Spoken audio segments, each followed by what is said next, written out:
नरेश एक मेहनती किसान था जो कि अपने खेत में तरह तरह की सब्जियां उगाता था। नरेश सारा दिन खेत में मेहनत कर तरह तरह की सब्जियां उगाता, फिर उन सब्जियों से तरह तरह का खाना बनाकर अपने ढाबे पर बेचता था। नरेश गरीब था, इसलिए उसने अपनी जमीन के एक हिस्से पर घास का ढाबा बनाकर खोला हुआ था। उसकी पत्नी ममता बहुत अच्छा खाना बनाती थी। वो नरेश के इस काम में मदद करती थी। गांव में सभी उनके ढाबे की खूब तारीफ करते थे, लेकिन उनकी ये तरक्की गांव के कुछ लोगों को अच्छी नहीं लगती थी। नरेश का पड़ोसी मदन और उसकी पत्नी रोमा उनकी तरक्की से बहुत जलते थे। वो उन्हें नुकसान पहुंचाने के लिए कोई न कोई तरकीब ढूंढते रहते। एक रोज रोमा उनके ढाबे पर जाती है और माता से बोलती है, क्या बात है नरेश भाई, ममता बहन आजकल बड़ी खुश दिखाई देते हो। लगता है काम बहुत अच्छा चल रहा है। ऊपर वाले की दया है जो काम में बरकत है। बढ़िया है, बढ़िया है। अच्छा राम राम। फिर वो दोनों घर वापस आते हैं। देखा जी, कितने खुश थे वो लोग। हाँ, लेकिन ये खुशी ज्यादा दिन तक नहीं टिक पाएगी। ऐसा क्या करने वाले हो आप? अब तो तुम बस देखती जाओ, आगे आगे होता है क्या। एक रोज ढाबा बंद कर नरेश और रोमा घर चले जाते हैं। उनके जाने के बाद मदन अपने कुछ दोस्तों के साथ नरेश के खेतों में जाता है और वहाँ बड़े बड़े चूहे छोड़ देता है ताकि नरेश की सारी फसल खराब हो जाए। साथ ही कुछ चूहे उसके ढाबे पर भी छोड़ देता है। अगले दिन नरेश जब ममता के साथ ढाबे को खोलता है तो वो दोनों देखते हैं कि अंदर ढेर सारे चूहे घूम रहे होते हैं और उन्होंने घास के ढाबे को पूरी तरह से कुतर दिया होता है। ये नजारा देख वो दोनों हैरान रह जाते हैं। अरे, ये अचानक से इतने सारे चूहे कहाँ से आए? कल रात तक तो सब कुछ ठीक था जी। तभी एक आदमी भागता हुआ वहाँ आता है और कहता है, नरेश भैया जल्दी चलो, तुम्हारे खेत पर ढेर सारे बड़े बड़े चूहे आ गए और उन्होंने सारी फसल खराब कर दी। वो दोनों भागते हुए खेत पर जाते हैं जहाँ उनकी सारी फसल खराब हो चुकी होती है।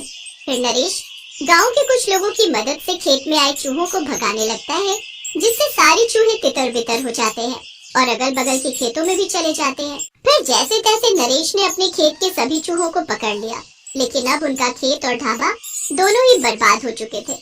लेकिन नरेश हार नहीं मानता और वो ममता के साथ अपने ढाबे की सफाई करता है और कुतरी हुई सारी घास को हटाकर नई घास लगाकर अपना घास का ढाबा फिर से बनाकर तैयार कर लेता है।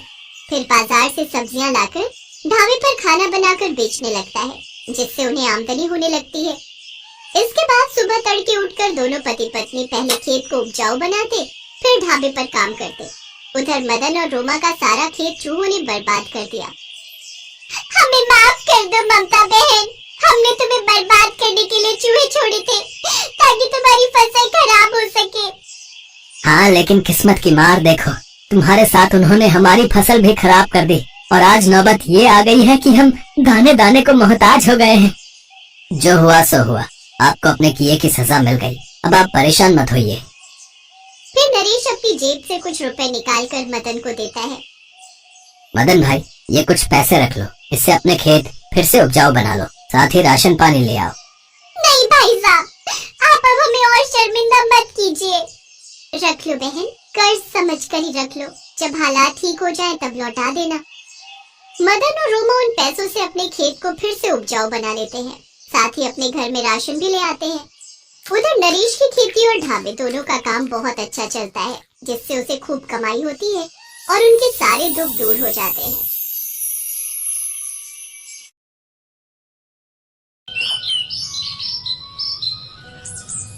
मदन रायपुर शहर के एक होटल में खाना बनाता था। मदन सभी तरह का बढ़िया खाना बना लेता था। उसका स्वभाव इतना मिलनसार था कि वो अपने साथ काम करने वाले साथियों की भी मदद करता रहता था। यार मदन, देख तो जरा, कितनी देर से कढ़ाई पनीर में मसाले डालकर खुशबू लाने की कोशिश कर रहा हूँ, पर समझ नहीं आ रहा कमी क्या हो रही है, खुशबू ही नहीं आ रही। अरे जब तक कसूरी मेथी नहीं डालोगे कहाँ से सब्जी में खुशबू आएगी। अरे हाँ, मैं भुनते मसाले में कसूरी मेथी डालना तो भूल ही गया, अभी मिला देता हूँ। शुक्रिया मदन भाई, तुमने तो मेरी मुश्किल आसान कर दी। इसमें शुक्रिया की कोई बात नहीं दिनेश भाई, हम सब यहाँ पर एक परिवार की तरह काम करते हैं, एक दूसरे के काम आना तो हमारा फर्ज है। क्या बात है दिनेश, ग्राहक इंतजार कर रहे हैं, कढ़ाई पनीर की प्लेट बाहर भिजवाओ। मदन, 8 देसी रोटी भिजवाओ जरा। इसी तरह मदन होटल पर काम करके अपने घर परिवार को चला रहा था। परिवार में पत्नी प्रेमा और 2 बच्चे गगन और रूही थे। मदन महीने की 15,000 रुपए कमाता था, जिसमें घर का किराया, खर्चा पानी सब निकालना पड़ता था। सब कुछ ठीक चल रहा था। प्रेमा, ये लो, ये मकान का किराया और राशन के मिलाकर पूरे 7,000 रुपए तुम अलग रख लो। बाकी ये कुछ रुपए जोड़ कर रख लो, वक्त में काम आएंगे। लगता है आप भूल गए, इसमें से 3,000 रुपए हरीश जी के भी देने हैं, जो पिछले महीने आपका जब पथरी का ऑपरेशन करवाया था ना, तब उनसे उधार मांगे थे। अरे हाँ, वो भी तो देने हैं, मैं तो वो भूल ही गया। ठीक है, फिर ये 3 मैं हरीश को देता जाऊंगा। ऐसे ही दिन गुजर रहे थे। मदन रोजाना की तरह ही मेहनत और ईमानदारी से अपना काम कर रहा था। पर एक दिन जब वो होटल पहुंचा तो उसने देखा कि वहाँ का मालिक होटल को एक बड़े आदमी को बेच रहा है। ठीक है लोकेश जी, फिर आपको जैसा ठीक लगे हम जल्दी से जल्दी आपको ये होटल खाली करके दे देंगे। मालिक, आप ये होटल बेच रहे हैं? पर क्यों? बदल में ये शहर छोड़कर कहीं और जा रहा हूँ, इसीलिए अब ये होटल मैं एक आदमी को बेच रहा हूँ। पर मालिक, अगर आप ये होटल बेच दोगे तो हमारा क्या होगा? हम एकदम से कैसे बिना काम के रह पाएंगे? मुझे नहीं पता, मैं नहीं जानता ये सब। शाम को घर जाते हुए अपनी बाकी की बची इस महीने की पगार लेते जाना, और कल से आने की जरूरत नहीं है। अचानक से सब कुछ खत्म हो गया। होटल में काम करने वाले ज्यादातर लोग अपने गांव वापस चले गए। पर मदन का तो अपना पूरा परिवार था, इसलिए उसे तो यहीं रायपुर में रहकर ही कोई दूसरा काम ढूंढना था। मदन दिन पर दिन परेशान रहने लगा। मदन दूसरे काम की तलाश करने लगा। एक दिन मदन अपने दोस्त के घर गया तो वो उससे बोला, मदन भाई, वैसे तुम अपना होटल भी तो खोल सकते हो, तुम्हें तो होटल चलाने की अच्छी खासी समझ है। सूरज, होटल बनाने के लिए पैसे बहुत लगते हैं। होटल बनाना आसान बात थोड़ी है। हाँ, सारी बात पैसों पर ही तो आकर रुक जाती है। चला, एक एक प्याली चाय पीकर आते हैं। मदन अपने दोस्त के साथ चाय पीने चला जाता है। तभी उसकी नजर एक पुराने रेल के डिब्बे पर पड़ती है, जिसमें उसने देखा लोगों ने चाय की, खाने की छोटी छोटी दुकानें बनाकर रखी है। मदन कुछ सोचने लगा और वहाँ से सीधा घर गया। अरे, तुम ये पुराना ऑटो रिक्शा क्यों निकाल रहे हो? कहीं तुम पैसों की तंगी से इसे बेच तो नहीं रहे? ये तो ससुर जी की आखिरी निशानी तुमने हमेशा से संभाल कर रखी है। ऐसा मत करो, इसे मत बेचो। प्रेमा, चिंता मत करो, मैं बाबूजी की निशानी को नहीं बेच रहा, बल्कि आज बाबूजी की निशानी ही मेरे काम आएगी, मेरा सहारा बनेगी। मैं इस ऑटो में ढाबा खोलूंगा, अपना ढाबा। पापा, ऑटो रिक्शा ढाबा, ये तो बहुत सुंदर बनेगा। पापा, ये तो बहुत बढ़िया आइडिया है। आपके दिमाग में ये सब कैसे आ गया? इस पुराने ऑटो में ढाबा कैसे खुल सकता है? ये ऑटो तो चलता ही नहीं है। प्रेमा, आजकल लोग पुरानी गाड़ियों और बसों, रेल के डब्बे, यहाँ तक कि हवाई जहाज में भी होटल बना रहे हैं। मैंने तो सोचा कि बाबूजी के ऑटो को भी हम एक ढाबे का रूप दे देते हैं। मैं इसे बिल्कुल एक ढाबे की तरह बनाकर तैयार कर दूंगा, पर मुझे इसके लिए सामान की जरूरत होगी। वो कहाँ से लाऊं, यही सोच रहा हूँ। उधार कोई पैसे देगा नहीं, सूरज भी रोजाना की कमाई से ही गुजारा करता है, उससे मांग नहीं सकता। रुको, मैं अभी आई। प्रेमा अंदर जाकर कुछ देर बाद वापस आती है। उसके हाथ में सोने की एक अंगूठी थी, जिसे वो मदन को देती है और बेचने के लिए कहती है।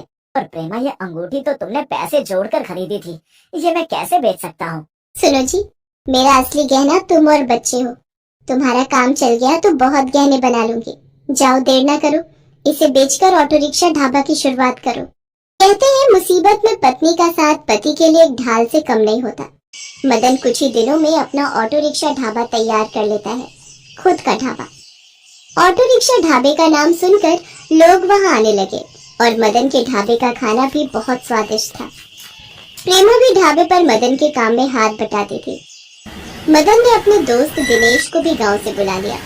मदन के ढाबे पर धीरे धीरे ग्राहकों की भीड़ लगने लगी। उसके पिताजी की निशानी ऑटो उसके काम आ गया और मदन को रोजगार मिल गया। कहते हैं जब एक रास्ता बंद हो जाए तो भगवान दूसरा रास्ता अपने आप खोल देते हैं। बस जरूरत होती है विश्वास और खुद में जज्बा।